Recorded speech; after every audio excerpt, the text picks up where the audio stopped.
What's up, everybody? How's it going? Look at this. It's the orb. Do not be alarmed by the orb. There is nothing to fear about the orb. Just give in and give your essence unto the orb. And maybe, just maybe, if we concentrate hard enough and focus on this orb, we could all collectively make it explode.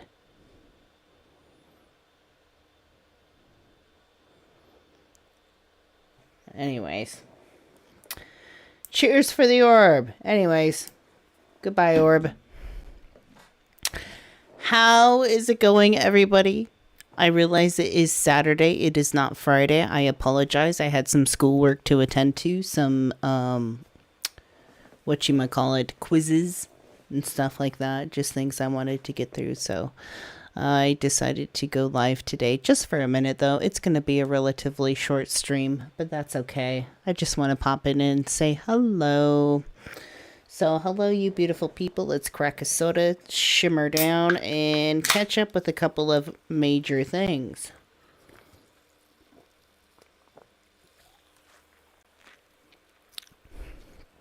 So, first of all, I want to cover Kamala Harris's interview with Fox News.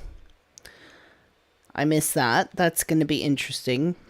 And then I would like to get up to date with what's going on with Liam Payne. Now, I have to admit, I'm going to be a little bit out of touch with that, mainly because I wasn't really into one direction, just kind of out of my scope of interests.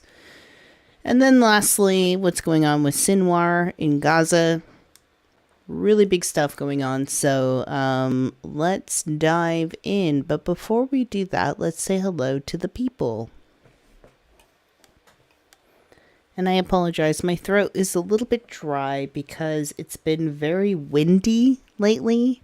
And I feel like when it's windy, the wind like blows through the trees and like gets all the pollen in the tree stuff and the tree dust, and then like I feel like I have to constantly cough and sputter and clear my throat.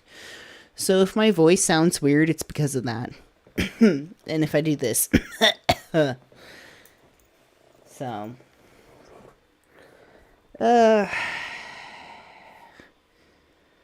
and I have tension in my eyebrows. So I'm just going to squeeze my eyebrows right here in front of yous. Do you ever just like squeeze the tension out of your eyebrows? You can't see it because my hair is in the way. I'm doing this. That feels good. Yes. Anyways. Spectral Cord. Hello. Good to see you. Says fall pollen is bad this year. Yeah. Any type of pollen, whatever. If it's tree related, I'm instantly allergic to it. Let's see. Christopher, good to see you. Imaginista is one of our beautiful moderators. Good to see you. Thank you so much for coming. Nico Peters, good to see you.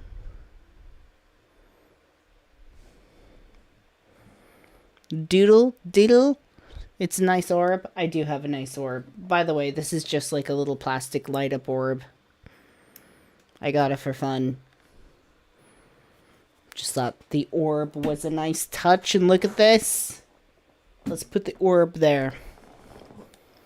It's very orby. But it's not an orby.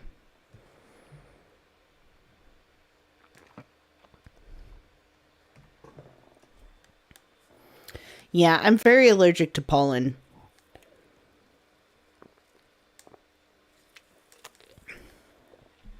The orb is orbing. I have different colors. I have purple and red. Really, I can have any colors, but for now, it's purple and red. And then we have a nice green here. that sort of sticks out, and it's sitting upon my, what is this? My homework, my math homework. I know what this is, of course. I know what the shit on my desk is. Anyways. It's it's an Orby, but not an Orby. Thank you, Imagine. Thank you, Elise. I was hoping somebody would catch on to my joke there with that, and you were the one that did. Anyways.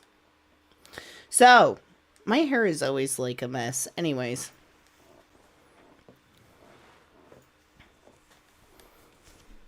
We are going to start with looking into what Kamala Harris... We are getting so close to election time. Seriously, we are getting there. I'm also just looking forward to it being over with. Honestly, whatever the results may be, I just want to move on to the next step. I'm very anxious when it comes to these sorts of things.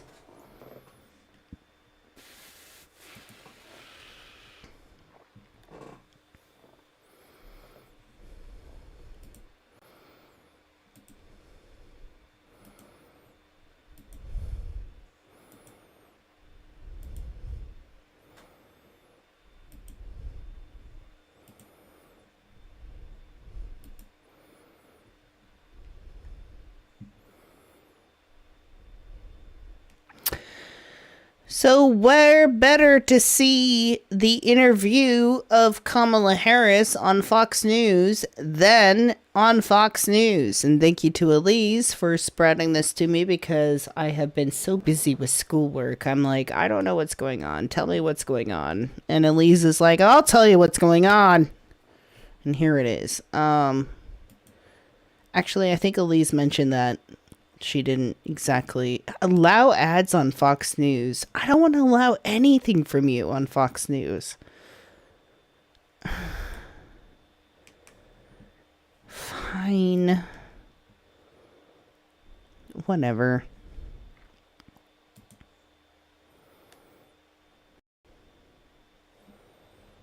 I guess, whatever. Refresh page? I don't know. Just...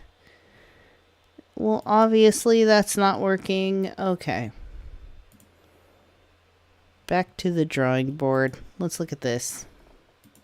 Madam Vice President, thank you for the time. Thank you. It's good to be with you, Brett. You know, voters tell pollsters all over the country and here in Pennsylvania that immigration is one of the key issues that they're... Hello, Morg. Thank you so much for the super chat. I really appreciate that. Good to see you. We are having a late night Saturday catch up. Some interesting things going on. I'm trying to get the right video. I tried to get it from... I'm trying to look at the... I'm talking to everybody now. I'm trying to get the Fox interview with Kamala Harris. I tried to get it from Fox News website directly, but every time I got there, they're like, accept our ads. And I'm like, I guess. And they're like, accept them again. And I'm like, I did that. And then the third time around, I'm like, okay, this is obviously a glitch. So let me go to YouTube. I'm sure it's there.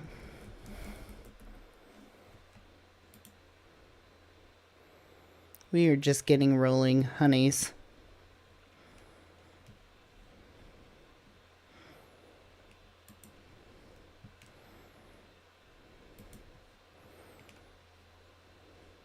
Madam Vice President, thank you for the time. Thank you. It's good to be with you, Brett.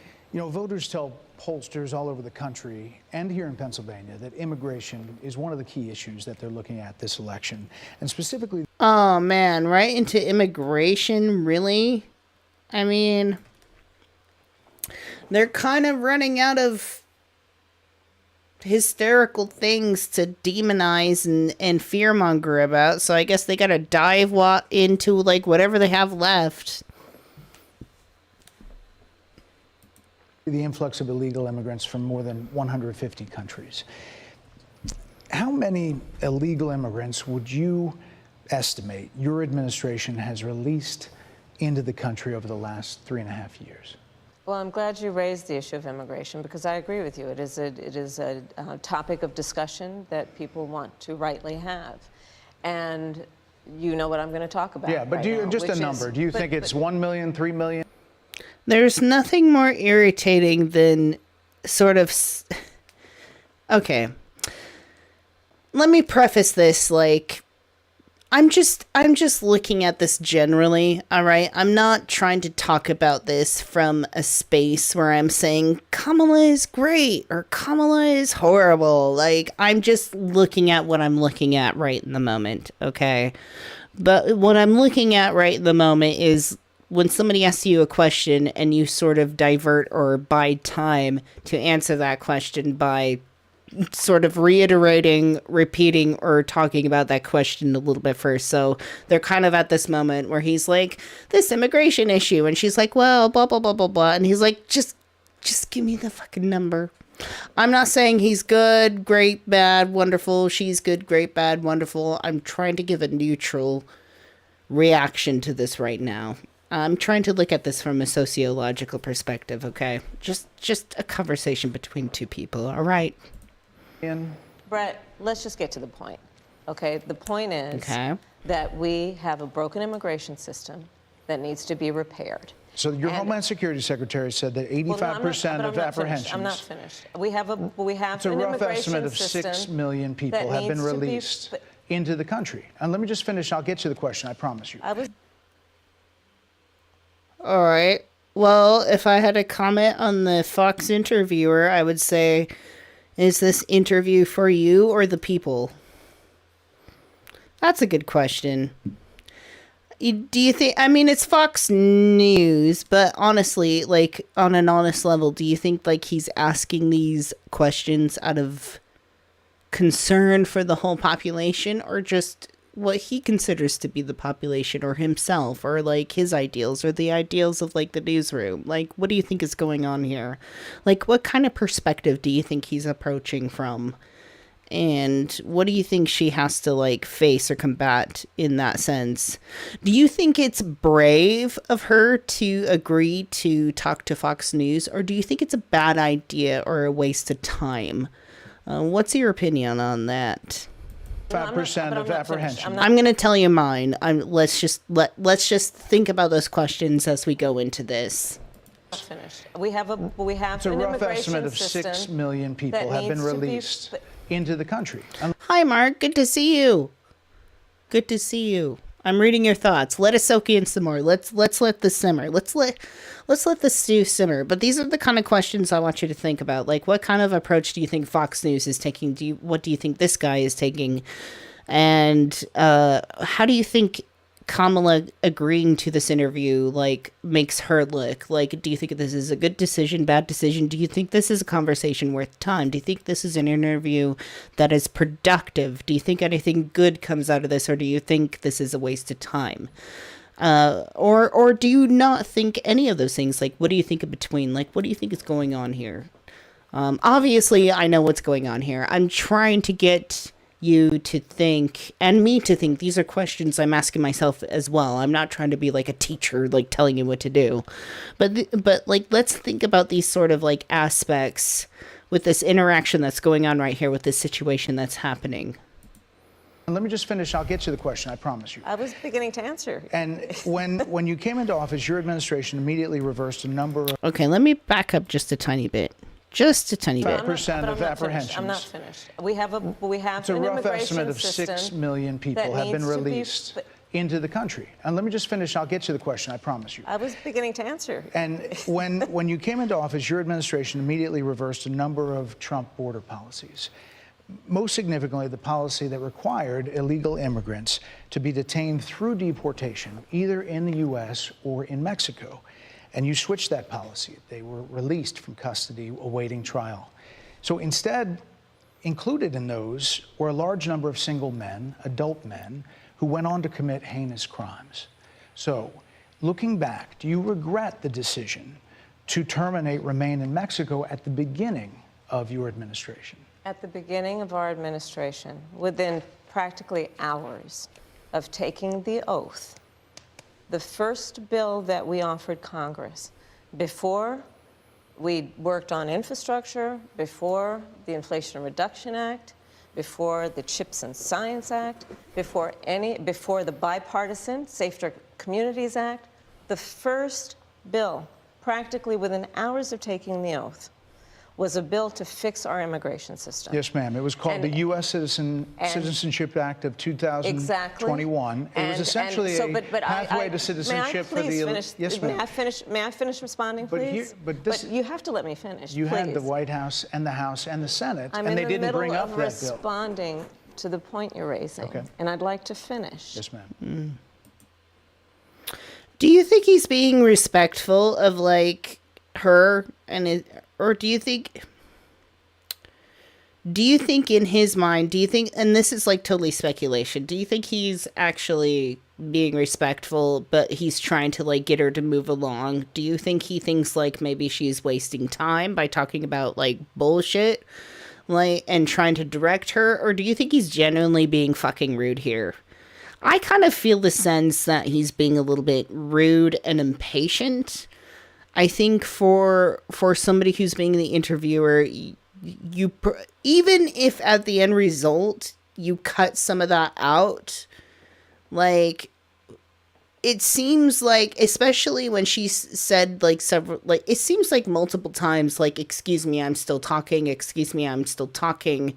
He kind of, like, I noticed the moment where he paused, smiled at her, and then continued to like cut her off. So like, I'm trying to approach this very neutrally, because naturally, of course, you could assume that I hate Fox News and I think they're automatically being like fucking like corrupt and all this shit and biased, but like, I'm trying to give this some charitability. But so far, I'm trying to get charitability, but this guy seems like not a very patient interviewer. He's coming off as, hi, Cassie, good to see you. Cassie, one of our beautiful moderators, she says, feels like a power play. Yeah.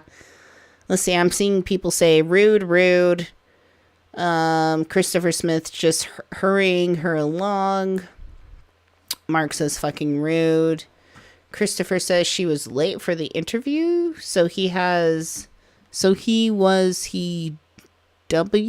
Okay. Oh, I mean, okay, but like, fair enough. But like, even if somebody's late to an interview and you ask a question and they say, excuse me, I haven't finished answering it yet, does it make sense to simply smile at them, not really address that directly, saying anything other than just continuing to cut them off and like move along? Like, what does that do? You know, I don't, like, he didn't really say, like, okay, let's back that up. Because I swear she's like, excuse me, I'm not finished. And he just, like, paused, smiled, and then continued to cut her off, which is weird. I think that's just weird in general. Like, why wouldn't you just say, no, we gotta move on? Hold on. Let me just back that up a little bit. Included in those were a large number of single men, adult men, who went on to commit heinous crimes. So, looking back, do you regret the decision to terminate Remain in Mexico at the beginning of your administration? At the beginning of our administration, within practically hours of taking the oath, the first bill that we offered Congress, before we worked on infrastructure, before the Inflation Reduction Act, before the Chips and Science Act, before the bipartisan Safer Communities Act, the first bill, practically within hours of taking the oath, was a bill to fix our immigration system. Yes, ma'am. It was called the U.S. Citizenship Act of 2021. Exactly. It was essentially a pathway to citizenship for the... Yes, ma'am. May I finish responding? She said, may I finish? And he said, yes, ma'am. And then he continued to look down and cut her off. Why did he say yes, ma'am, and then continue to cut her off? You have to let me finish, please. He smiled.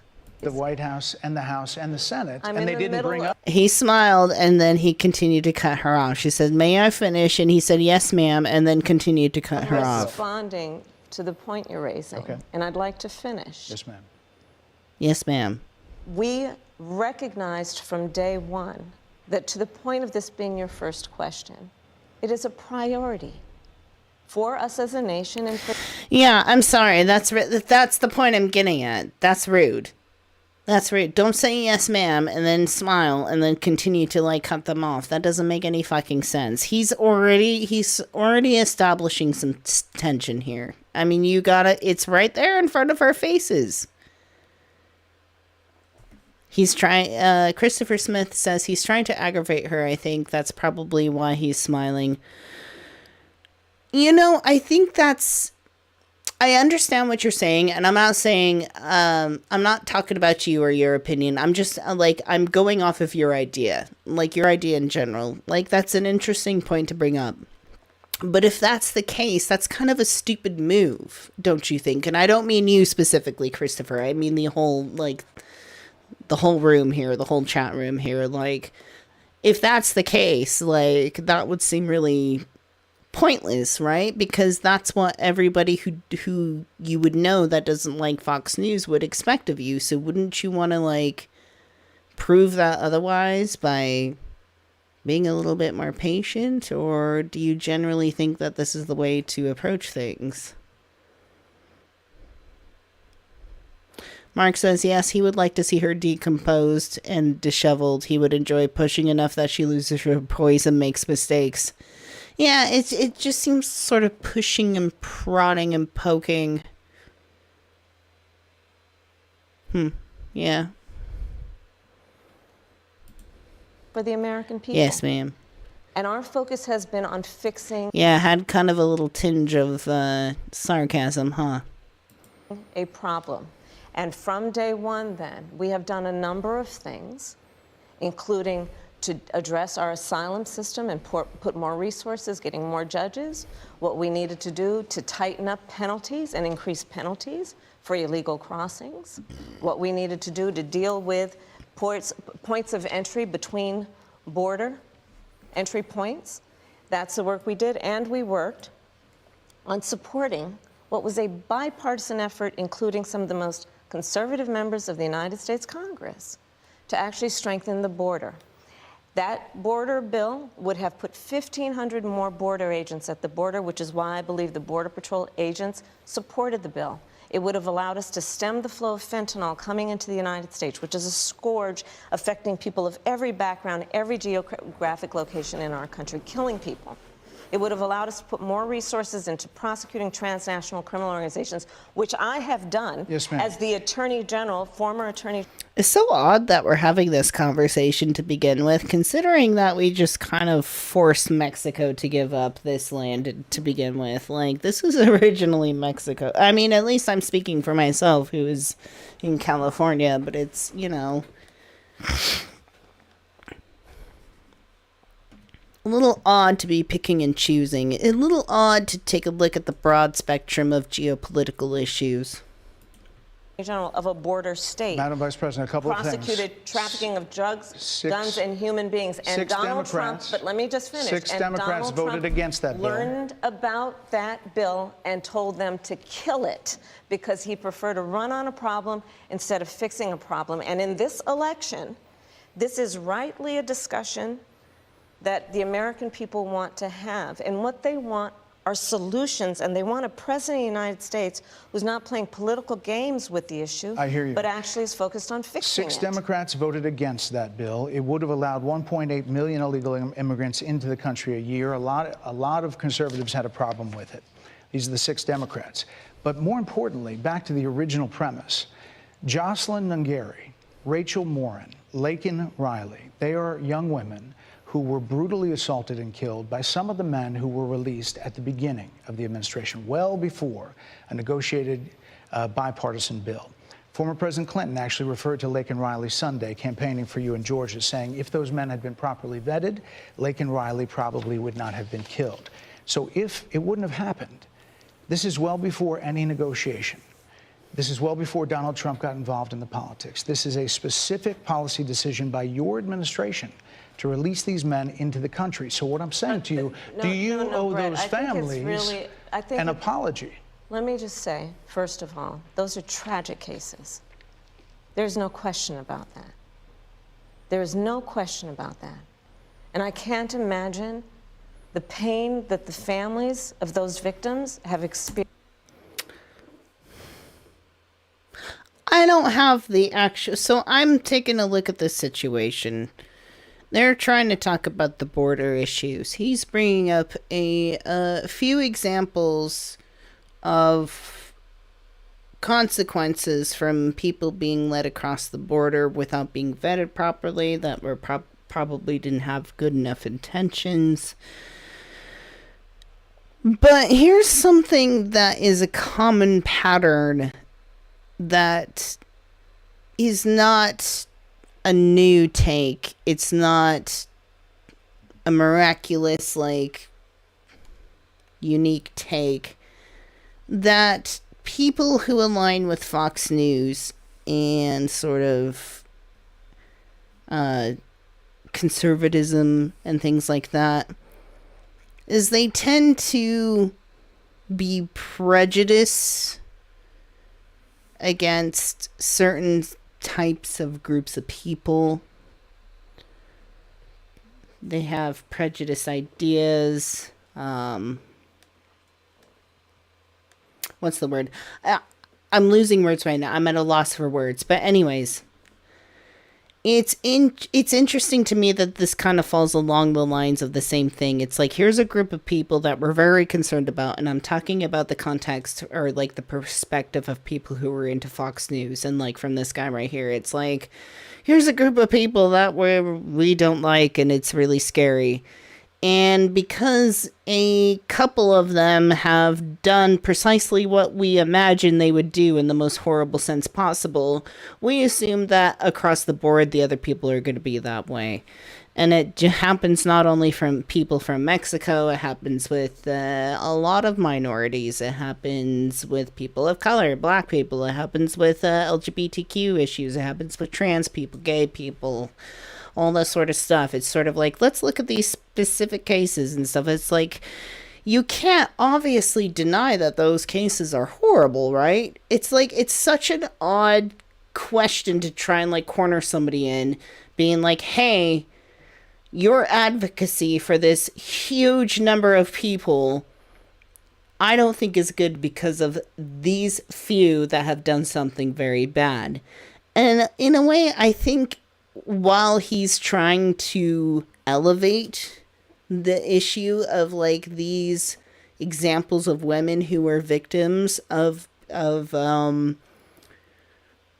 their predators or whatever, however you categorize them, while he's trying to elevate that, I think in a way he kind of diminishes them, because it kind of just makes them as a piece, like as a pawn piece in the grand scheme of trying to promote a perspective and an attitude and a take in the long run of like how Fox News wants people to see this situation.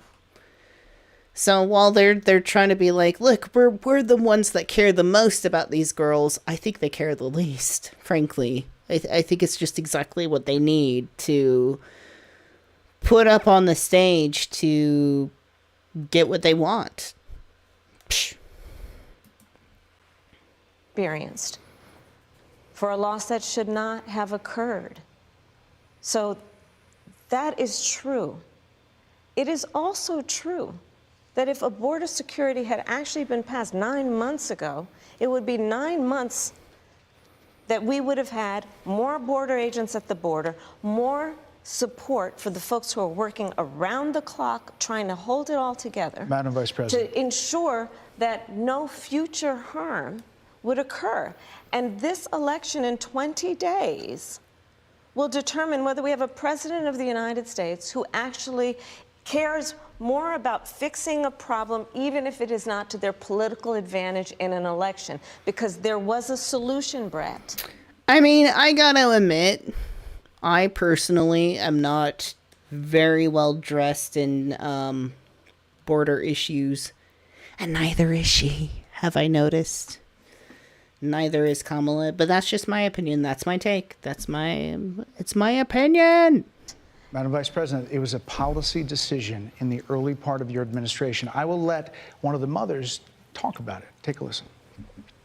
Because of the Biden-Harris administration open border policies catch and release, they were enrolled in the Alternatives to Detention program. This meant that they were released into the United States. It was not even a full 3 weeks later that they would take my daughter, Jocelyn Nungare's life. I believe the Biden-Harris administration open border policies are responsible for the death of my daughter. That's the early days. So do you owe them an apology is what I'm saying. I will tell you that I am so sorry for her loss. I'm so sorry for her loss, sincerely. But let's talk about what is happening right now with an individual who does not want to participate in solutions. Let's talk about that as well. But do you want to answer in her? all fairness, I told you, I feel awful for what she and her family have experienced. During that time, you said repeatedly that the border was secure. When in your mind did it start becoming a crisis? I think we've had a broken immigration system transcending, by the way, Donald Trump's administration even before. Let's all be honest about that. I have no pride in saying that this is a perfect immigration system. I've been clear, I think we all are, that it needs to be fixed. We need more. I was just down at the border talking with border agents, and they will tell you, and I'm sure you probably, I know you investigate and you are a serious journalist. They will tell you, we need more judges. We need to process those cases faster. We need the support for those cases that should be prosecuted. They need more resources, and Congress ultimately is the only place that's going to get fixed, Brett. Well, that's how this system works. That's the premise of this question. But there were that's how the 90 system plus works. executive orders that were rescinded in the first days. Many of those were Trump border policies. I'm not going to stay here because there's other things to talk about, but you frequently talk to the Border Patrol Union for support of that bipartisan. Wait a minute. There was like 90 policies that were rescinded, and then he like rolled on to the next thing. Wait a minute. Bill, and they did. They supported it. But they also just endorsed Donald Trump and said, you've been, quote, a failure with border security. Why do you think they said that? I think they're frustrated, and I get it. They want support. They want support, and that's what that border security bill would have done. These guys down at the border, these men and women, they're working hard. They're working around the clock. I get it. There's a lot of people that look back at what you said in 2019 when you first ran for president. And there have been changes, and you've talked about some of them. When it comes to immigration, you supported allowing immigrants in the country illegally to apply for driver's license, to qualify for free tuition at universities, to be enrolled in free health care. Do you still support those things? Listen, that was 5 years ago, and I'm very clear that I will follow the law. I have made that statement over and over again, and as Vice President of the United States, that's exactly what I've done, not to mention before. If that's the case, you chose a running mate, Tim Walz, governor of Minnesota, who signed those very things into state law. So do you support that? We are very clear, and I am very clear, as is Tim Walz, that we must support and enforce federal law, and that is exactly what we will do. So decriminalizing border crossings, like you said in 2019. I You know who doesn't like federal law? do not believe in decriminalizing border crossings, and I've not done that as Vice President. I will not do that as President. So these are evolutions that you've had. No, but let's be very clear.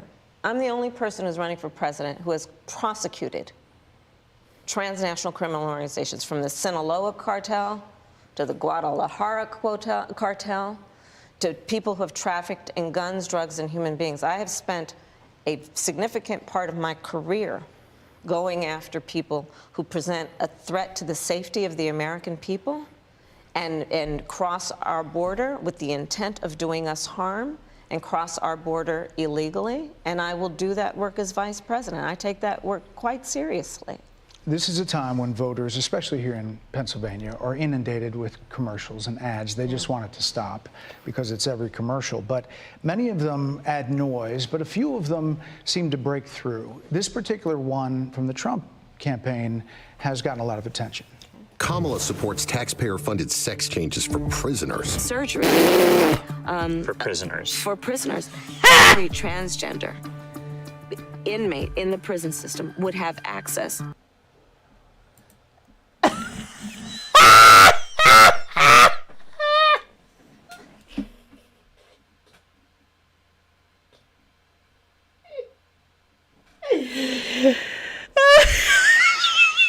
Wow, that just...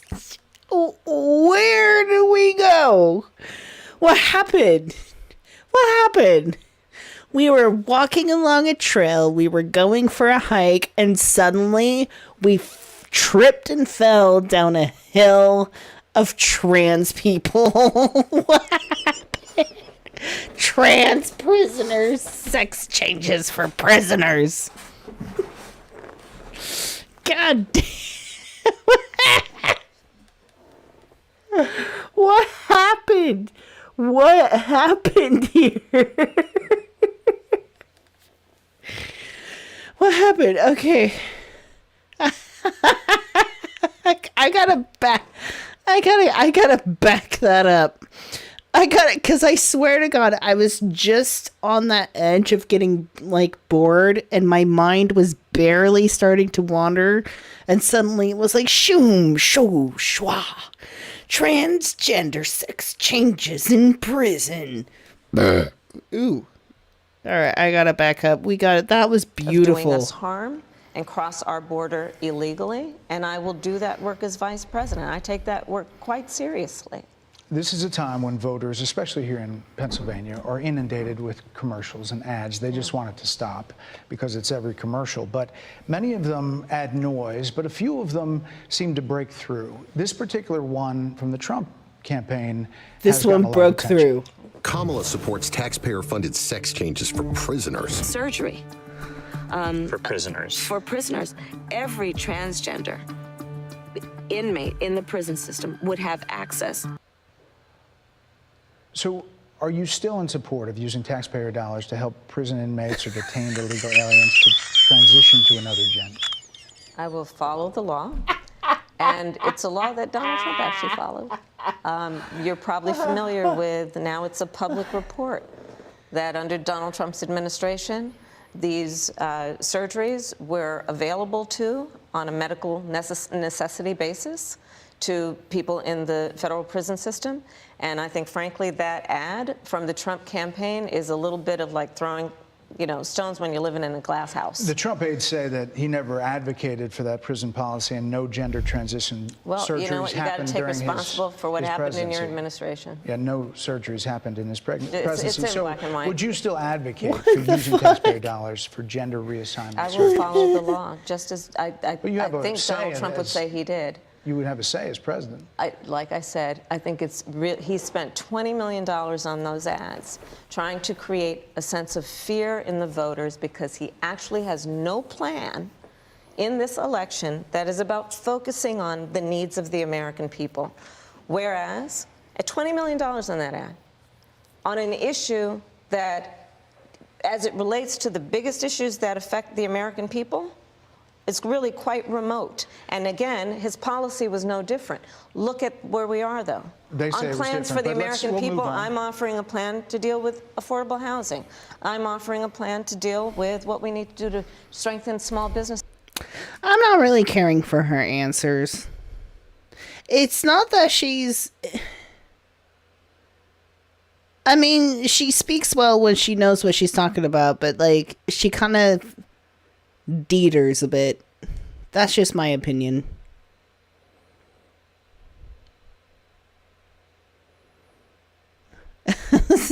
Mark, so what you're saying is Americans and immigrants alike need to go to prison to get gender affirming care. I guess.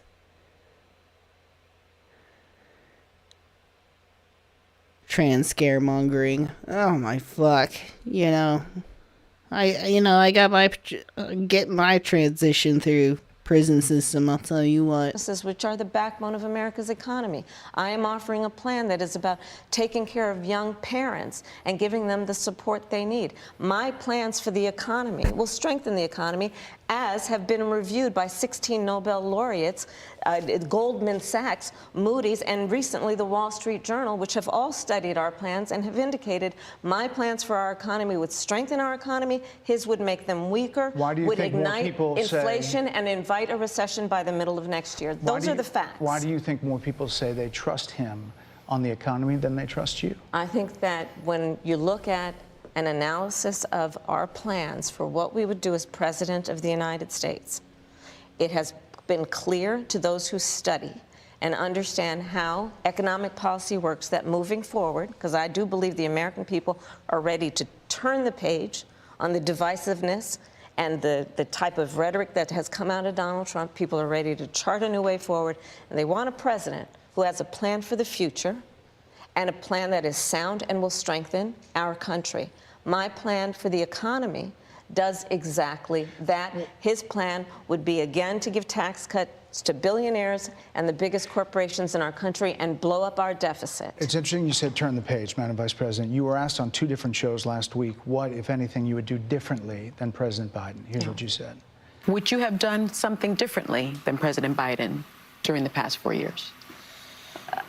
There is not a thing that comes to mind in terms of, and I've been a part of most of the decisions that have had impact. Under a Harris administration, what would the major changes be, and what would stay the same?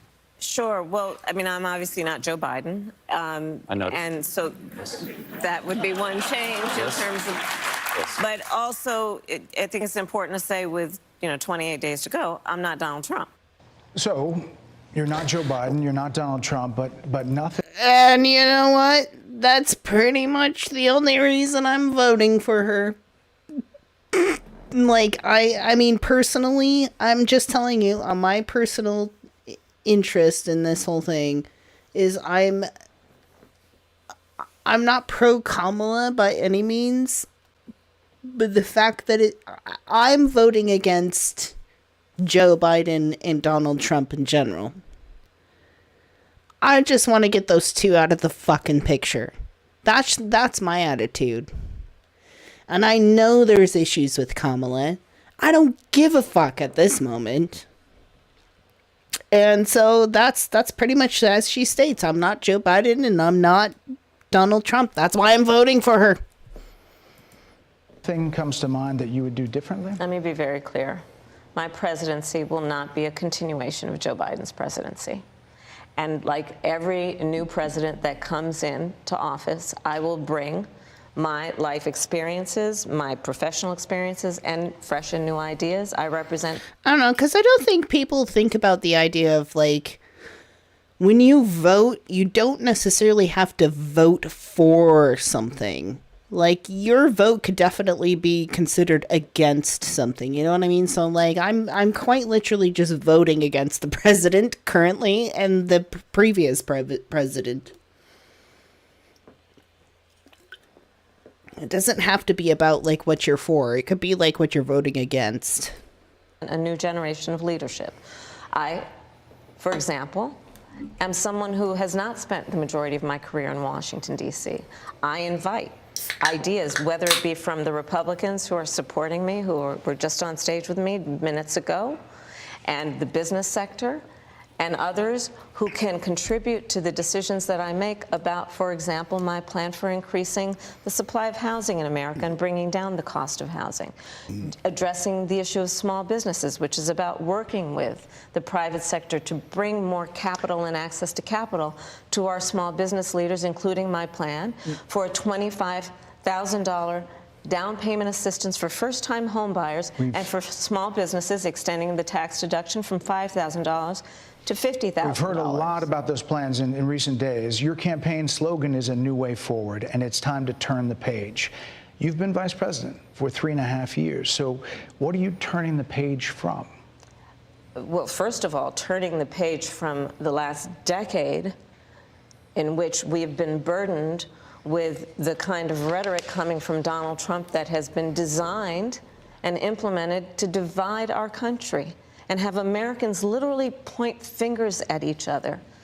Rhetoric and an approach to leadership that suggests that the strength of a leader is based on who you beat down instead of what we all know. The strength of leadership is based on who you lift up. The strength of an American president, which is one who understands that the vast majority of us have more in common than what separates us. Madam Vice President, more than 70% of people. That is. No, you can't. That's going way over his head. Talking about unity, like through your diversity, like that, it's gonna go straight over his head, honey. He has no conceptualization as that. Talk, Jan. Talk. I feel like my words are leaving my body right now. I'm having one of those moments where, like, my thoughts are thinking faster than my words can spit them out. Anyways. Yes. Elise says, I heard a great quote on Majority Report yesterday about voting. It's like, your vote is a chess move, not a love note. That's a great quote to think about, like, in talking about what I mean when I'm voting for Kamala. I'm not voting for Kamala because I love Kamala. I don't really give a shit. I'm voting against something else. That's what my vote means to me. There's nuance. Nuance is a thing. I think nuance is something that is undervalued in today's day and age. I think today, in the time we live in, we constantly want things in black and white. We want it to be good or bad. And I don't think a lot of people these days are equipped with thinking about nuances and gray areas of things. Mark says, I not only vote against Donald Trump, I vote against the entire GOP. Yeah, there you go. You know, voting, when you vote for something, it doesn't necessarily be because you love it. It could be because you, maybe you're voting for the enemy of your enemies, you know.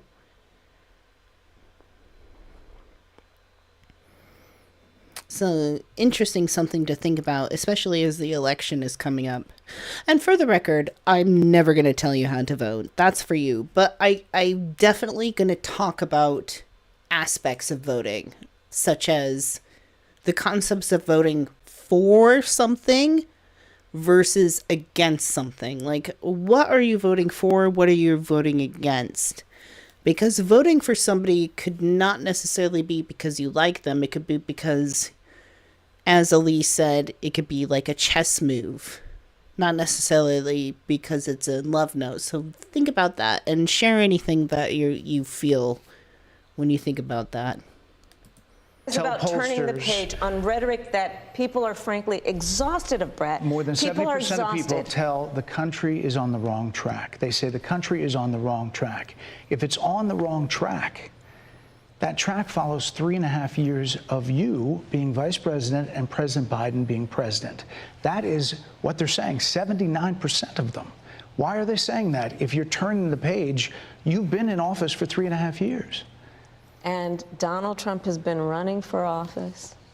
But you've been the person holding the office. Come on. Madam Vice President. You and I both know what I'm talking about. You and I both know what I'm talking about. I actually don't. What are you talking about? What I'm talking about is that over the last decade, people have become. But listen, over the last decade, it is clear to me, and certainly the Republicans who are on stage with me, the former chief of staff to the president, Donald Trump, former defense secretaries, national security advisor, and his vice president. One, that he is unfit to serve, that he is unstable, that he is dangerous, and that people are exhausted with someone who professes to be a leader who spends full time demeaning and engaging in personal grievances and it being about him instead of the American people. People are tired of that. If that's the case, why is half the country supporting him? Why is he beating you in a lot of swing states? Why, if he's as bad as you say, that half of this country is now supporting this person who could be the 47th president of the United States? Why is that? I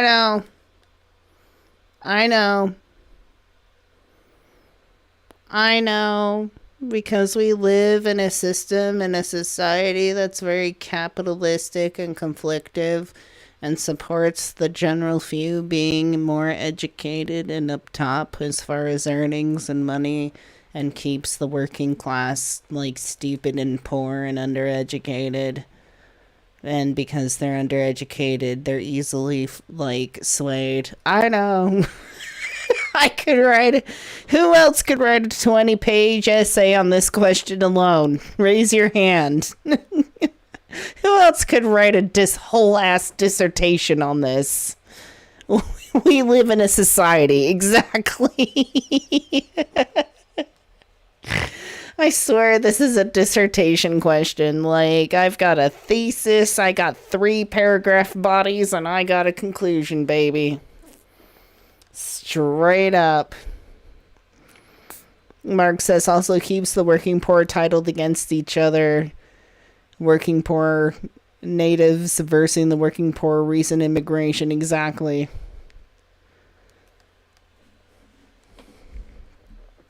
That was beautiful. I gotta back that up because that is like a big question. Like, I swear to God, if I was a teacher and this was a sociology class, I'd be like, this is our essay topic.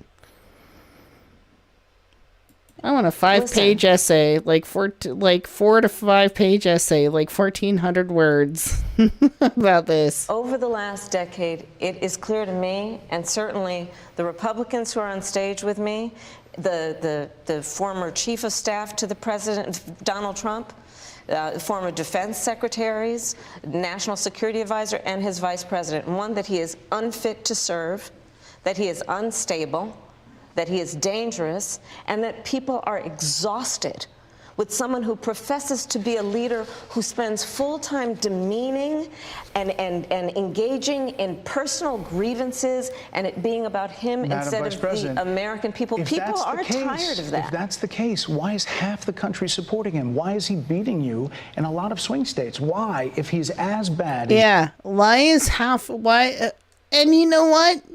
That's true. Because in our last election, even though Joe Biden won, there was an alarming amount of people who were in support of Trump. It was still a scary endeavor. Why is that? Why is Trump so appealing to a certain group of people? Like, that would be my essay question to you. Like, why? As you say. Never mind your personal opinion on Trump. Just step out of that box and think about, like, why is he appealing? Just, like put yourself in their shoes and just think about that for a minute. That half of this country is now supporting this person who could be the 47th president of the United States. Why is that happening? This is an election for president of the United States. It's not supposed to be easy. I know, but it's not supposed to be. It is not supposed to be a cakewalk for anyone. So are they misguided, the 50%? Listen, are they stupid? What is it? I would never say that about the American people. And in fact, if you listen to Donald Trump, if you watch any of his rallies, he's the one who tends to demean and belittle and diminish the American people. He's the one who talks about an enemy within, an enemy within, talking about the American people, suggesting he would turn the American military on the American people. We asked that question to the former president today. Harris Faulkner had a town hall, and this is how he responded. I heard about that. They were saying I was, like, threatening. I'm not threatening anybody. They're the ones doing the threatening. They do phony investigations. I've been investigated more than Alphonse Capone. He was the greatest gangster. No, it's true. Think of it. It's called weaponization of government. It's a terrible thing. So, Brett, I'm sorry, and with all due respect, that clip was not what he has been saying about the enemy within that he has repeated when he's speaking about the American people. That's not what you just showed. Well, he was asked about that specific... No, that's not what you just showed. In all fairness and respect to you... I'm telling you that was the question that we asked him. You didn't show that, and here's the bottom line. He has repeated it many times, and you and I both know that. And you and I both know that he has talked about turning the American military on the American people. He has talked about going after people who are engaged in peaceful protest. He has talked about locking people up because they disagree with him. This is a democracy. And in a democracy, the President of the United States, in the United States of America, should be willing to be able to handle criticism without saying he'd lock people up for doing it. And this is what is at stake, which is why you have someone like the former chairman of the Joint Chiefs of Staff saying what Mark Milley has said about Donald Trump being a threat to the United States of America. He's quoted in the Bob Woodward book that way, yes. Let me ask you this, Madam Vice President. You call Donald Trump. The significance you of that. call Donald Trump. He's misguided. You say now he's unstable. He is unstable, Brett. He's not well. You say he's mentally not stable. He's not stable. Let me ask you this. You told many interviewers that Joe Biden was on his game, that ran around circles on his staff. Oh, who gives a shit? President Biden's mental faculties appeared diminished. At this point, who cares? Who cares if Joe Biden's mental faculties were diminished or not? At this point, who gives a fucking flying rat's ass? If people were silent about that and secretive about that and knowing that his time would come and he would back out, who gives a flying rat's ass? Joe Biden, I have watched from the Oval Office to the Situation Room, and he has the judgment and the experience to do exactly what he has done in making very important decisions on behalf of the American people. There were no concerns raised? Brett, Joe Biden is not on the ballot. I understand. And Donald Trump, Joe Biden is not on the ballot. Why are we talking about this? This is such a dumb fucking question and a dumb conversation to have with this opportunity. Of all the shit you have to ask Kamala, you're going to talk about, like, what about Biden? Like, who gives a shit? Trump's the new old fucking delusional man on the block, and you got to deal with that. Donald Trump But you talked about it. And Donald Trump After George Clooney said within a few minutes of talking to President Biden at a fundraiser that he thought this was not the same Joe Biden that we saw on the debate stage. Donald Trump is on the ballot. I understand.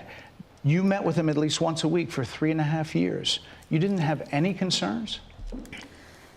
I think the American people have a concern about Donald Trump, which is why the people who know him best, including leaders of our national security community, have all spoken out. Even people who worked for him in the Oval Office, worked with him in the Situation Room, and have said he is unfit and dangerous and should never be president of the United States again, including his former vice president, which is why the job was open for him to choose another running mate. So that is a fact. That is a fact. Madam Vice President, two more things. You were asked on 60 Minutes about the biggest threat that the world faces, that the U.S. faces. This is what you said. Division? Which foreign country do you consider to be our greatest adversary? I think there's an obvious one in mind, which is Iran. Iran has American blood on their hands, okay? This attack on Israel, 200 ballistic missiles. What we need to do to ensure that Iran never achieves the ability to be a nuclear power, that is one of my highest priorities. A number of experts thought you would say China. The FBI director had said that. But you said Iran. If that's the case, what do you say to critics who look at the actions of your administration and say you're not acting like Iran is the #1 threat? Well, I will tell you most recently, whether it was in April or in October, and then several hours on each occasion that Iran posed a threat to Israel, I was there. Most recently in the Situation Room, in the most recent attack, working with the heads of our military and doing what America must always do to defend and to support Israel in its requirement to defend itself and to give American support to be able to allow Israel to have the resources to defend itself against attack, including from Iran and Iran's terrorist proxies in the region. Right. And that but those proxies were getting funded by my Iran. commitment to that is unyielding and unwavering. Critics just say that you either relaxed or failed to enforce sanctions on Iran, allowing all of this money to flow into Iran, like billions in Let's go back oil to Donald profits. Trump, who pulled out of a deal that would have actually put Iran in check. The estimates and then in billions. It was during Donald Trump's that administration go towards that the Iran regime. That we had an American military base that was attacked, where American soldiers suffered traumatic brain injuries, and Donald Trump dismissed them as headaches, not to mention Madam how Vice Donald President, Trump has, all of this money has treated that and has talked gone about in the America's past- Wow, what a military and mess. military service. Wow, what a mess. Man, it's so frustrating watching conversations about what should and shouldn't be happening with, I don't know, the world, society, our race as humans. I mean, like, as in the entire human race. And watching this, like, conversation, and I get that this interview on Fox News of Kamala Harris, I get that this is not the monolith of everything that is important. It's just, it's just a conversation about certain points. It's not the end all and be all of like what's happening in the world, but it is definitely talking about, it's touching on some of those things.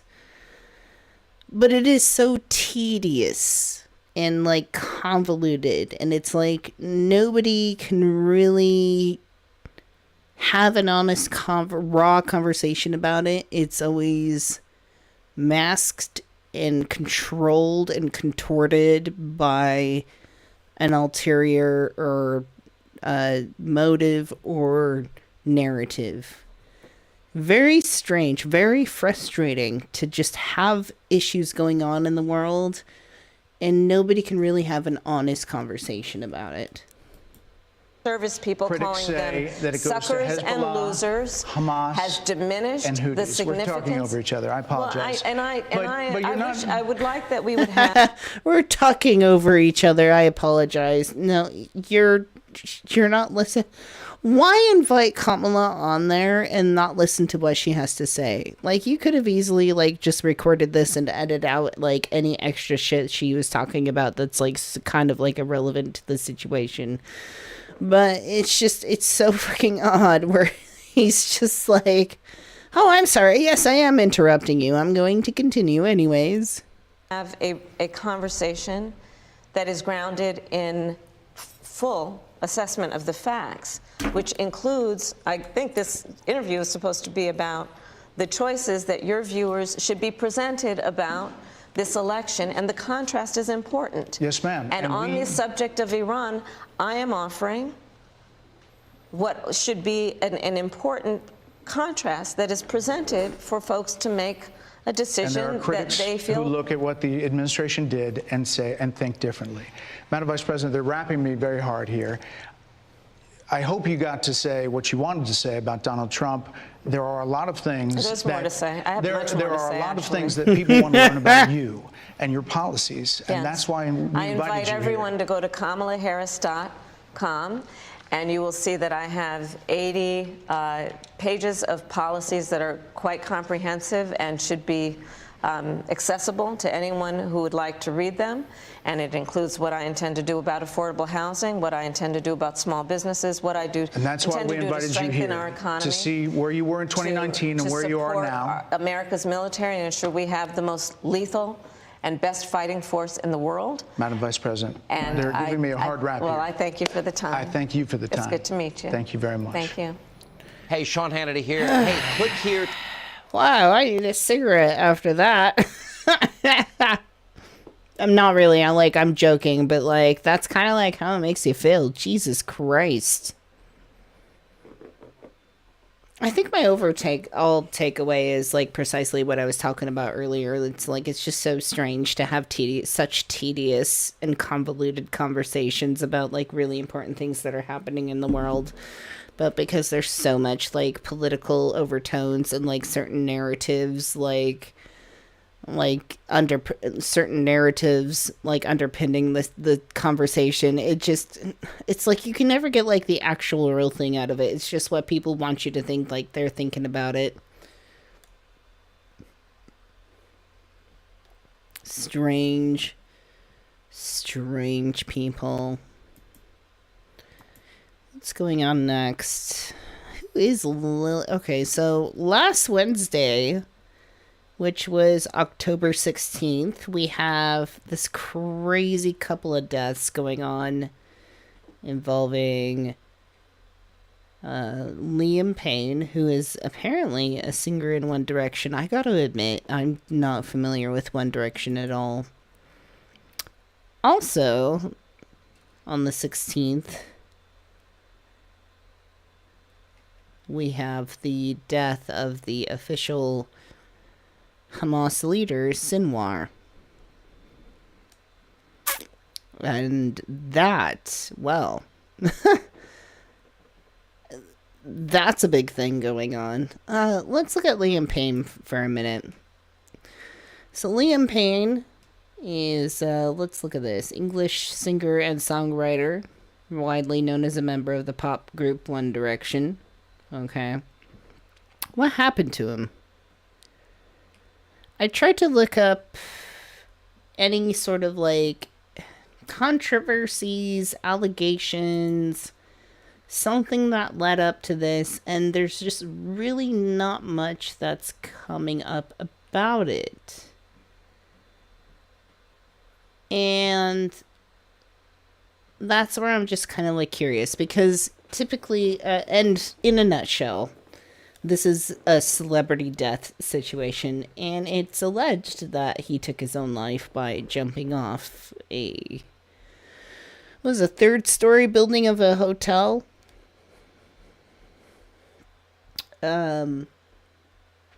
So typically when I look at these situations, I think like, oh, gee, there must have been some struggle, some strife, some depression, disassociation,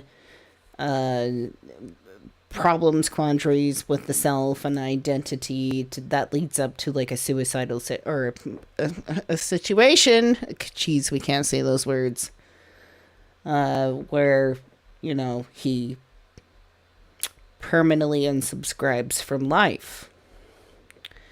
But I'm not seeing that up front, and then again, I'm saying like I'm not familiar with this. But however, I tend to look at these situations from a perspective where I'm looking at the individual person, such as a celebrity, and the relationship with the collective, all of society as a whole. Because I feel in some ways when we idolize people and put them up on a pedestal, we kind of segregate them in a way and separate them from a sort of a genuine connection from society as a whole.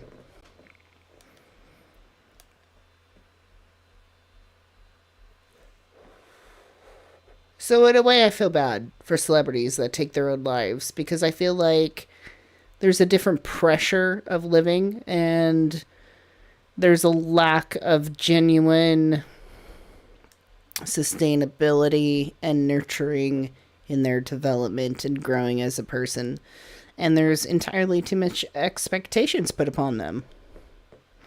Cassie said, I heard the cops had been called to the hotel earlier in the day because he was breaking stuff or something. I think the poor dude was having a mental health episode that day.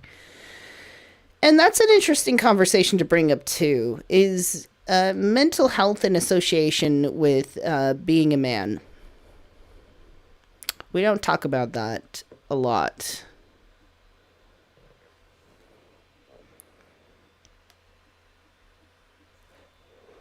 What kind of things come to your mind when you think about mental health in association with men in general?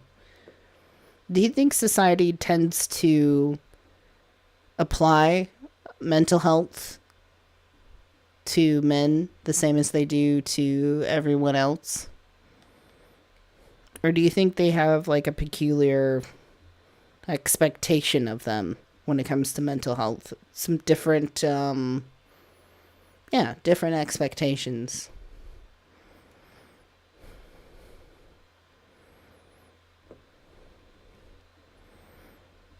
What's the skinny? Do we have some like videos on that?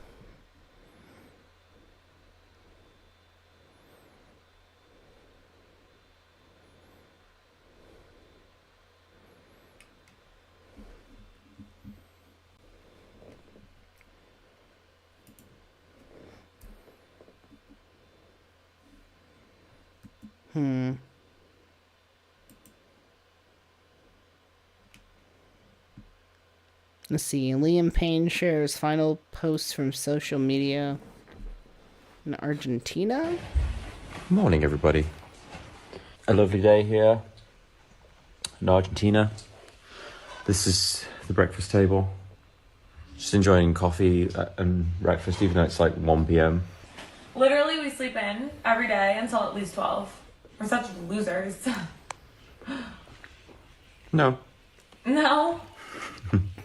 I hope everybody was okay in Milton as well. By the way, it's quite a scary thing to watch from far away.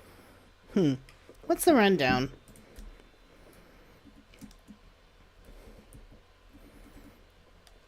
Liam Payne info facts.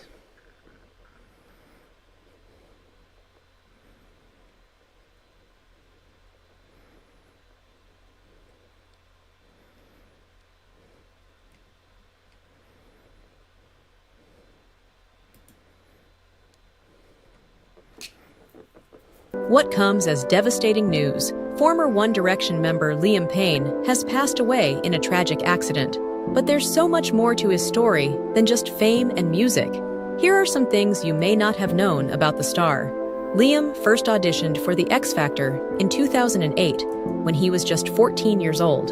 Although he didn't make it then, he returned 2 years later and was placed into One Direction.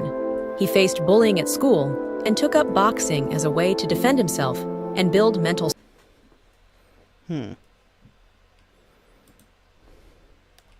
No, we already did that. I'm trying to find like more. So he was found in a Argentina hotel. He was having. Where's a good article on this? Why am I not finding a good article? What happened to him? What happened to him? What happened to Liam Payne? Baby?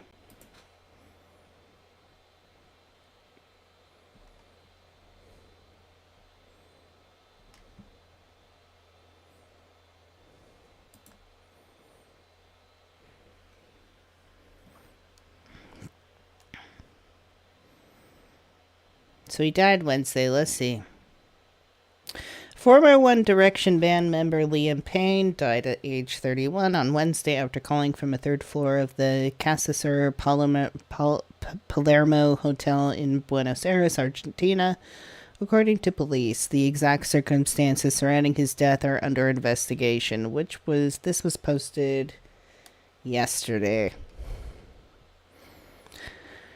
On Wednesday, hotel staff requested urgent police assistance shortly before Payne fell, according to an emergency call obtained by CNN's local officiate, Todanikias? Anyways, police said in a statement later that day that personnel rushed to the hotel just after 5 p.m. local time in response to an emergency call warning of an aggressive man who could be under the influence of drugs or alcohol. I wonder if there's any body cam footage. I don't think so. Anyways, we have a guest who is overwhelmed with drugs and alcohol, the front desk manager said on the call. He breaks things up. He's tearing the whole room apart. The manager said they needed someone to be sent to us urgently, and staff didn't know if the guest's life is at risk. Okay? So it was a concerning situation. However, he was just breaking shit up on his own in his own room and yelling at shit.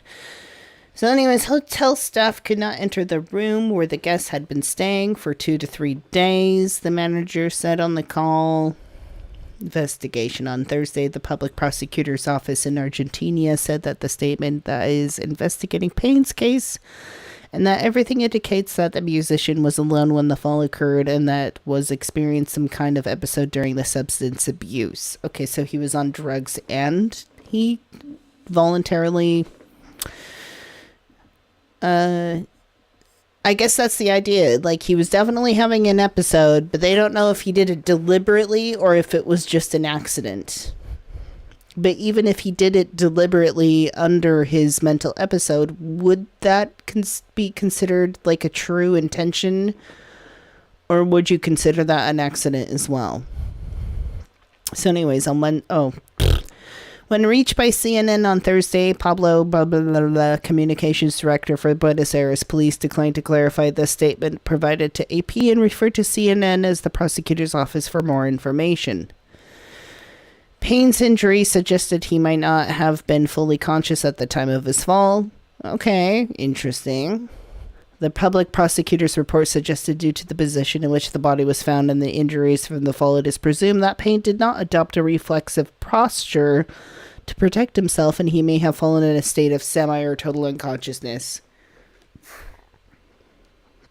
So they don't know. Okay. Well, that's pretty significant. There's the way his body is positioned on the ground.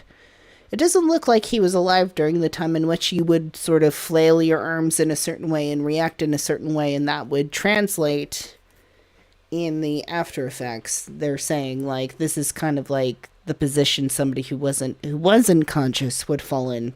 So it's kind of like on the fence, I think, where they don't know if it's intentional jumping or an accidental fall.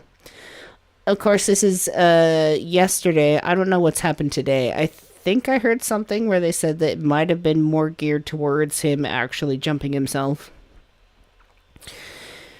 Anyways, as the investigation continues, the prosecutor's office said the statements of 5 witnesses have taken to reconstruct what happened in the hours before Payne's death. The prosecutor in charge of the investigation, Marcelo Roma, confirmed that the preliminary autopsy report determined that Payne's death was due to polytrauma or multiple serious injuries and internal and external hemorrhage as a result of the fall. Okay. Well, clearly. In recent years, Payne spoke publicly about facing battles with his mental health and substance abuse. He reflected on the reoccurring feelings of loneliness in a 2019 Sky show. Ant Middleton and Liam Payne straight talking, saying there's times where that level of loneliness... Okay, so Payne said at this time, there's times where that level of loneliness and people getting into you every day, every so often, you're like, when will this end? Okay, that's odd. That's almost nearly killed me a couple times, he added. Let's see, there's times where that level of loneliness and people getting into you every day, every so often, you're like, when will this end? I mean, I guess. Payne also spoke in 2021 on the Diary of a CEO podcast about dealing with alcoholism, saying it was a problem and he had really, really severe aspects to it. He says, it feels to me like when we were in the band, the best way to secure us because of how big it got was just to lock us in our rooms. And of course, what's in the room? A minibar. So at a certain point, I thought, well, I'm going to have a party for one. And that just seemed to carry on throughout many years of my life. And then he said, it's wild, but it was like the only way you could get frustration out in the day. Interesting. I think about Liam Payne in the idea of like an individual versus a toxic system. A system where like the sanctions are geared towards people making money, right? It's like they just wanted Liam Payne to function enough for them to make $1 off of it, but as far as like actual interest and concern for his well-being, you know, that was pushed aside for the dollar.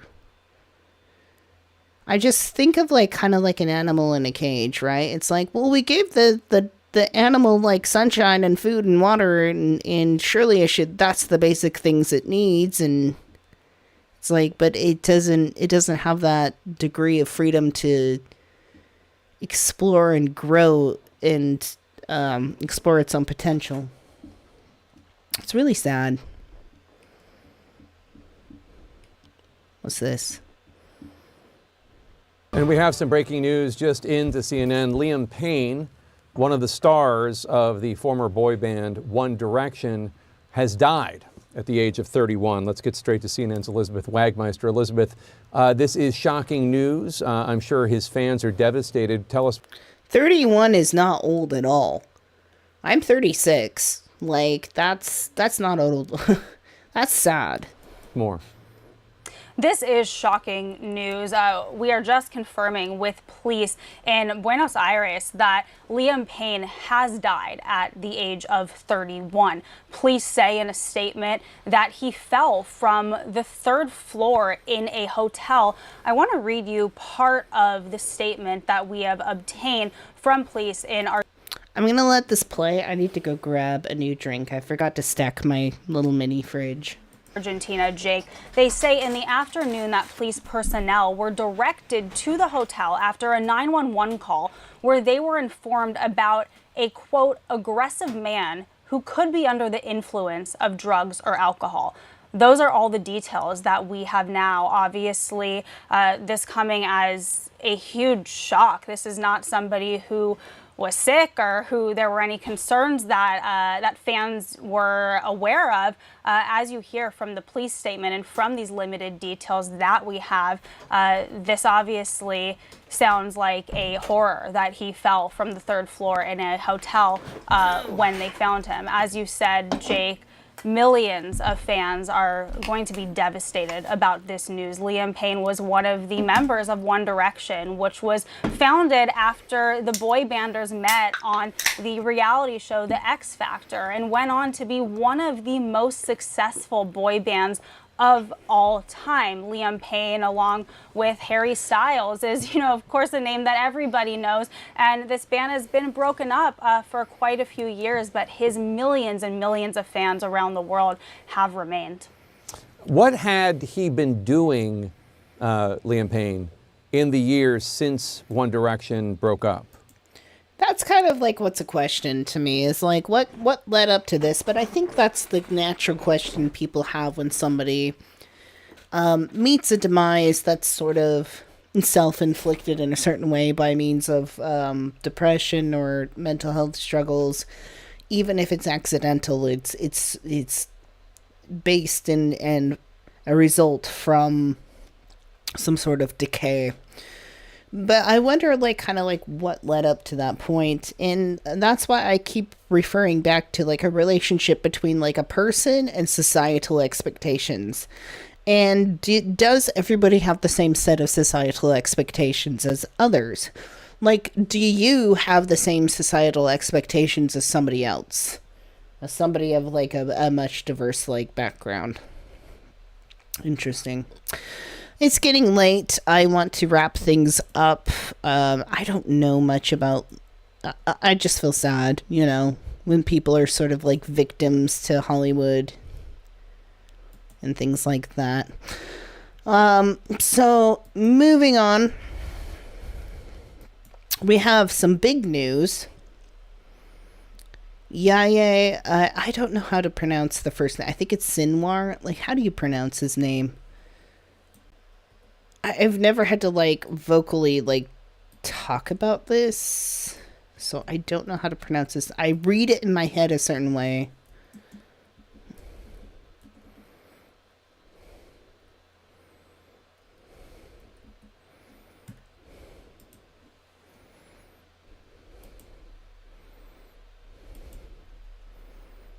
SpeechModification.com presents How to Pronounce Yahya.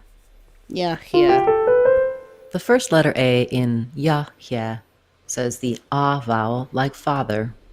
Yahya. Letters HY say he, very short and glided to the last a sound. Yeah. Yahya. Yahya. The final letter A says a as in cat. A. Yeah. Yahya. This name is related to the name Joshua. Get more help for names of people, places, and brands in the... Okay, so I think it's Yahya. Yes, Sinwar. Anyways, is the leader of Hamas, and reportedly the person who organized the October 6th attack that happened last year. It's crazy that this has been happening a whole year now. It seems like it happened yesterday, is like what I mean. But anyways, 2 days ago, literally, there was like a final sort of like operation in which happened on the Gaza Strip, I think like southern, and it was a moment where Israel was able to locate him in a certain place. Let's see, let me look up something so I get my facts straight.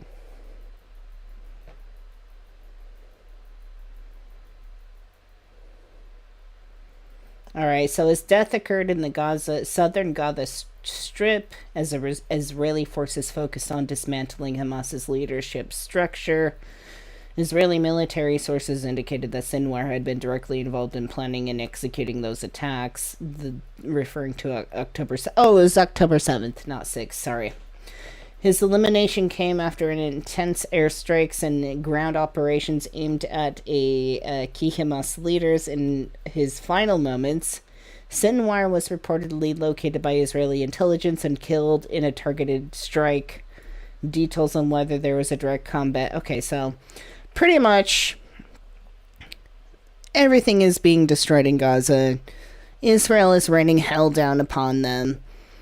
They eventually locate leaders of Hamas, main one being this guy, Sinwar. Found him, like, essentially in his final moments, like, sitting in a building, like, in a chair with a injured arm, and there was like a drone that flew in there, and like a sort of armed drone, and armed as in like had weapons on it, and in his final moments managed to toss a piece of wood at it before meeting his demise. Now, here's my interested approach on the situation, and it's coming from a sort of symbolic interactionalist approach, which is usually a micro approach. What I mean by that is, like, when you do a sort of symbolic interactionist approach to looking at society, you're looking more at a micro level, as in, like, more personal, small groups, like families and things, or just small communities. And you're looking at the symbology of things that sort of differentiate things. For example, like a badge on a police officer's uniform. Like, what does that symbolize to you? Like, what does a jail symbolize to you? What does a nice car symbolize to you? What does a shitty car symbolize to you? If somebody buys store brand cereal, what does that symbolize? But this isn't a sort of micro level, right? This is more of a macro level. This is more of like a whole huge societal, even worldwide aspect of this. But there's still some symbology behind it, some functional symbology behind it. So you have this situation going on over there between Israel and Gaza and the Palestinian people and this particular group called Hamas that is seen as sort of like the uprisers against Israel, and in Israel's eyes they are terrorists, this, that, and the other. And they go and they find the leader of that, and they execute that leader. Let's face it, that's an execution. And televise that final moment. Do you think that that's going to translate to the people who are personally motivated to supporting these Hamas leaders? Do you think that's going to translate them as like the end of this and that they lost? Or do you think that that he's going to become a martyr in this situation. Because when you look like symbology, it can mean different things in different ways. It's almost like you got to wear different hats. You got to look at different perspectives. So, like, in the eyes of Israelis, his death might symbolize something as, like, a victory, right? Like a justice, like we've won. And then to the Hamas supporters, this could look like the very beginning to them. They're like, this is just the start. Like, you think this is going to, like, kill us? Like, this is going to start. This is going to symbolize resistance. This is going to be, seen as a martyr, you know. And then if you're looking at it from not either of those perspectives, if you're looking at it symbolically, this could just like be a continuance of just strife over there in that part of the world, especially for us Westerners here in America. We tend to, I feel, and this is my personal opinion, involve ourselves in conflicts overseas because there's not much we can do about the conflicts we're facing ourselves. So when we form opinions about what's going on over there, we feel a little bit more emboldened, maybe a little bit better, a little bit more cathartic about what's actually happening that we can't control in our immediate area. So I think it's really interesting to look about the situation from like a symbolic sort of interactionalist perspective. So let me know what you think. Do you think in terms of like this is justice and victory for the Israeli people, or do you think this is just poking the bear for the people who are in support of Hamas, for the Gaza people who are aligned with that, the supporters? Like, which symbology do you think is going to win?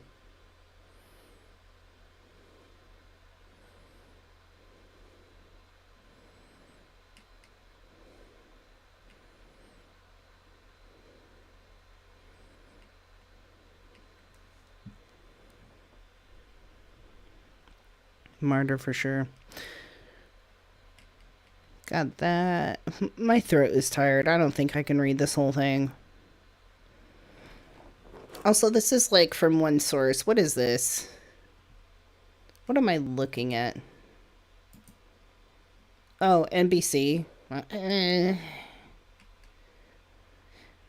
It's really hard to just read one article about situations like these because they're like so biased in each of their aspects. We'll see. The killing of the Hamas leader, Yahya Sinwar, is a major symbolic and military victory. And this is why I brought up symbolic interactionalism, because this is symbolic. It's interesting because, like, you would think this would just be like a simple situation of like, oh, somebody was found, they got caught, and they died. Like, no, this is an extreme symbol for society, and that's why I want you to think about in terms of perspective from the Israelis, who might see this as a symbol of like justice and victory, and then in terms of like the Hamas supporters, who might see this as a moment to have their martyr, their patron saint. Like, this might just motivate them further.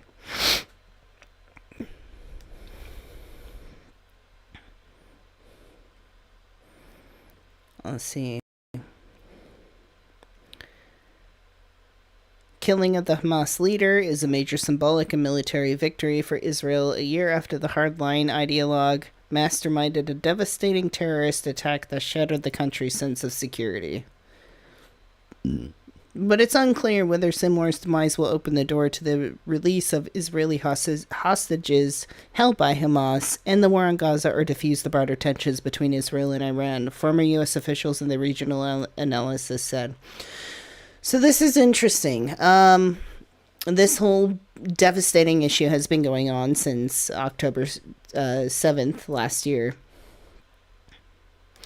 Is this going to be an end to certain things? Is Netanyahu going to be satisfied with this? Or is this just the beginning for them to do more action against the Palestinians? and the Gazans and any supporters of Hamas. Let's see. Having severely weakened Hamas, its Hezbollah allies in Lebanon, and its patrons in Iran, Israel and Prime Minister Benjamin Netanyahu have a rare window of opportunity to turn the country's military success into a lasting diplomatic deals, said former officials. It's a test of Israeli leadership, said Bruce, a former CIA officer and national security official who focused on the Middle East. It's an opportunity for Israel to declare victory and accept a ceasefire. A ceasefire in Gaza could lead to a reduction in regional tensions. I mean, whatever the reasoning for the ceasefire, I think a ceasefire should happen. Like, first of all, can we just stop that? Second of all, anyways, Sinwar had been in Israel's sights ever since Hamas fighters breached Israel's southern border in October 7th, 2023, in a surprise attack that killed about 1,200 Israelis, most of them civilians. More than 200 others were taken hostage. After a year-long manhunt, including the help from U.S. intelligence agencies, Israel troops stumbled upon him during a routine patrol. Israel's officials said... I'm bleeding from my arm for some reason because that's a piece of paper. That is not a tissue. Yeah, well.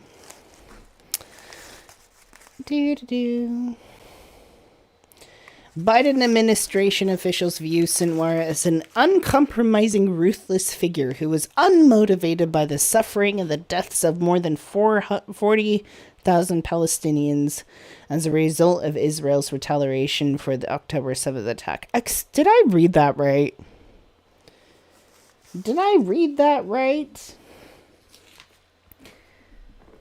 Biden administration officials viewed Sinwar as an uncompromising, ruthless figure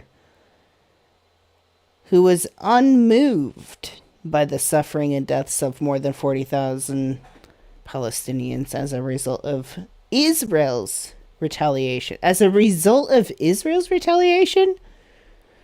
So am I dumb, or is this sentence saying that the Biden administration blames Sinwar for Israel retaliating against Palestinians? That doesn't make any sense. How can you blame somebody for somebody else's retaliation? Nobody forced Israel to do that to Palestinians. Why am I fucking saying that still? Oh my god, it's time to go to bed. That's why. Anyways, during months of indirect negotiations for an elusive hostage release agreement, that a ceasefire deal in Gaza between Israel and Hamas, Sinwar has often seen as an obstacle to freeing the hostages, which he saw as the ultimate bargaining chip. Current and former U.S. officials said the Biden administration had largely come to the conclusion that as long as Sinwar was there was no possibility of a hostage deal. Dennis Ross, who shaped Middle East policy under 3 presidents, said that in a verbal briefing organized by Washington Institution, blah, blah, blah. Now, a ceasefire, the return of the hostages, and even withdrawal of Israel Defense Forces from Gaza could be in a reach, former officials said. I think America could do more. That's an understatement. That's a severe understatement. Anyways, Hamas military loses. The destruction of much is tunnel network and the death of its longtime chief in Gaza could breathe life into proposals to create a new political governing arrangement for the Gaza Strip. That's concerning. A new political governing arrangement for the Gaza Strip. Yeah, I'm concerned about that. And deploy a multinational peacekeeping force which could allow Israeli forces to exit, said Ross, now a fellow at the Washington Institute for Near East Policy. The Emiratis have already said publicly that they'd Jan, Read that they're prepared to be part of a stabilization force. This could be the moment where the Biden administration wants to try to act on that. After Sinwar's death was confirmed, Secretary of State Antony Blinken said that the Biden administration plans to renew efforts with allies and partners to end the war in Gaza and chart a new path forward. Well, just in time. Thank you so much for helping. In the days ahead, the United States will redouble its efforts with partners to end this conflict, secure the release of all hostages, and chart a new path forward that will enable the people of Gaza to rebuild their lives and realize their aspirations, free from war and free from the brutal grip of Hamas. Well, this is a very painterly thing. I'm not reading the rest of this. I think we get the picture. This article is definitely painting... Well, I'm not going to be the one to sit here and say there's bad people on either side, because it's not easy enough to put in those terms. Exactly. Like, oh, there's bad people on each side. That's kind of a cop-out. Let's just say there's nuances about the whole situation between Israel and Gaza and Hamas that I personally cannot formulate into words. So I'm not going to try. I just think it's important to look at the symbology, the symbolism of what the death of this Hamas leader means to his people, the Hamas supporters, and what it means to Netanyahu and the Israelis. And even thirdly, what does this symbolism mean to American people viewing this from over here? Those are the things I want you to think about. Notice about the symbolism, and think about the relationship between that symbolism and all of society, like the collective. Okay, these are the things I want you to be wary of. Don't just read articles and take it in as they paint it themselves. Pay attention to how articles and news stations and certain people and certain factions describe things and paint things. Okay, don't take things for granted. I'll tell you what, one thing's for sure is this is going to be a huge moment in history that's not going to be forgotten. That's for damn sure. Absolutely not. Sinwar's death is going to go down in history. This is going to be a man of history, a very big historical figure.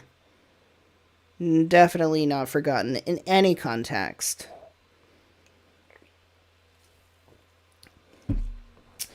All right, my lovelies, it's late.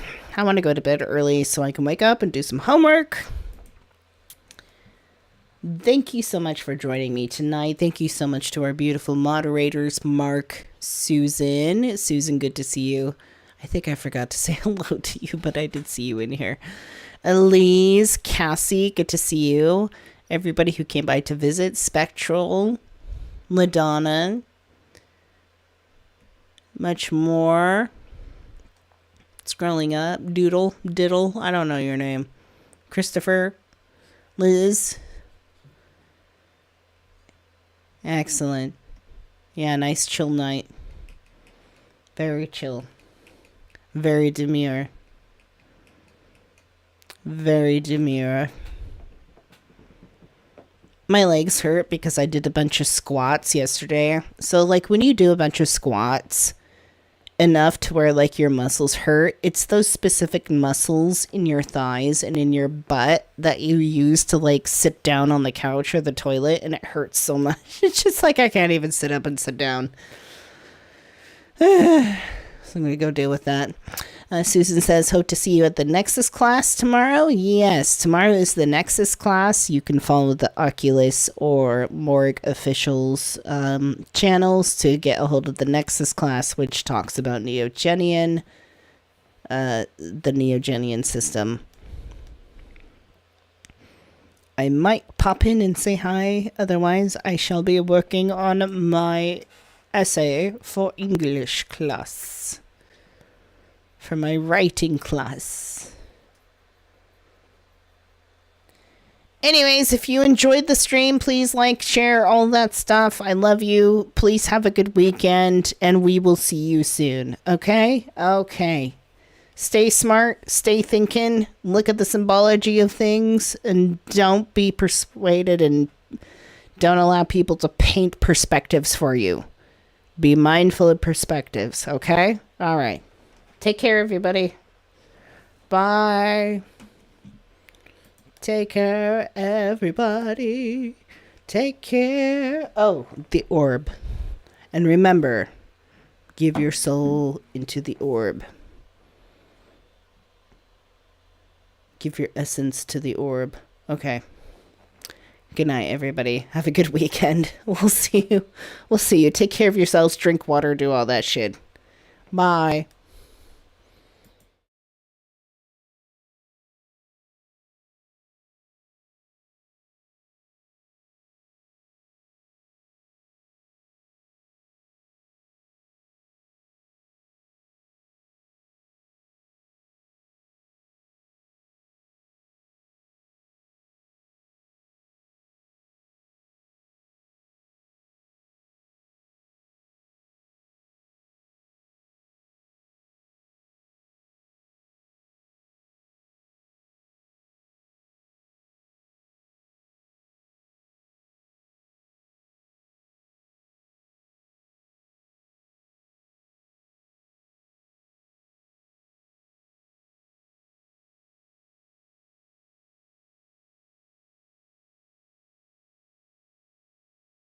Thank you.